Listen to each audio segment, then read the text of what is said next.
અંકલેશ્વરના ગાયત્રી મંદિર પાસે દીવા જવા સિમેન્ટિંગ ક્રશર ટ્રેલર ટર્ન માર્યો અને જીઈબીના વીજ કેબલ તોડી પાડતા 2 વીજ પોલ તોડી પાડી વાયરો તૂટી પડતા 2 કાચા મકાન પર પડતા નુકસાન થયું હતું. સદનસીબે કોઈ જાનહાનિ સર્જાઈ ન હતી. ગરમીને લઈ બાળકો ઘરમાં રહેતા મોટી ખુવારી સર્જાતા બચી હતી. ગૂગલ મેપના આધારે સિમેન્ટિંગ ક્રશર ટ્રેલર ચાલક આંતરિક માર્ગમાં ઘૂસી જતા આ અકસ્માત સર્જાયો હતો. વીજ નિગમ પણ સ્થળ પર દોડી આવી પુનઃ વીજ પુરવઠો કાર્યરત કર્યો હતો. અંકલેશ્વરમાં ગૂગલ મેપના આધારે રસ્તો પસંદ કરવાના ચક્કરમાં આ અકસ્માત સર્જાયો હોવાની ઘટના સામે આવી છે. અંકલેશ્વર હસ્તી તળાવ રોડ પર ગડખોલ બ્રિજ તરફથી એક સિમેન્ટિંગ ક્રશર ટ્રેલર ચાલક ગાયત્રી મંદિર પાસે દીવા જતા નગરના સાંકડા આંબાવાડી રોડ તરફ જતા માર્ગ પર અચાનક ટર્ન લઈ લીધો હતો.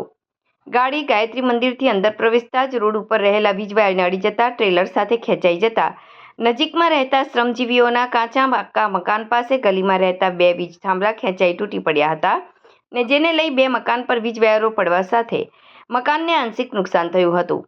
જીવંત વીજ તાર તૂટી પડતા લોકોના જીવ અદ્ધર થયા હતા.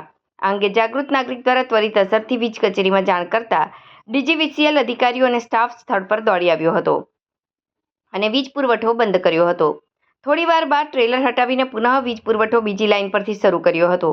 ઘટના કેવી રીતે બની તે અંગે વીજ નિગમ અધિકારીઓએ સિમેન્ટિંગ ક્રશર ટ્રેલર ચાલકને પૂછપરછ કરતા દીવા જતા ગૂગલ મેપ પર રસ્તો જોતા આગળ વધી રહ્યો હતો.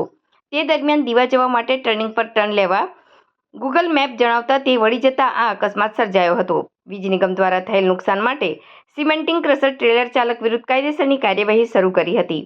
અત્રે ઉલ્લેખનીય છે કે અહીં રોજબરોજ શ્રમિકોના બાળકો બહાર જ રમતા હોય છે, ત્યારે ગરમીને લઈ બાળકો ઘરમાં તેમજ અન્ય એક સ્થળેથી રમી રહ્યા હતા, જેને લઈ મોટી દુર્ઘટના સર્જાતા રહી જવા પામી હતી.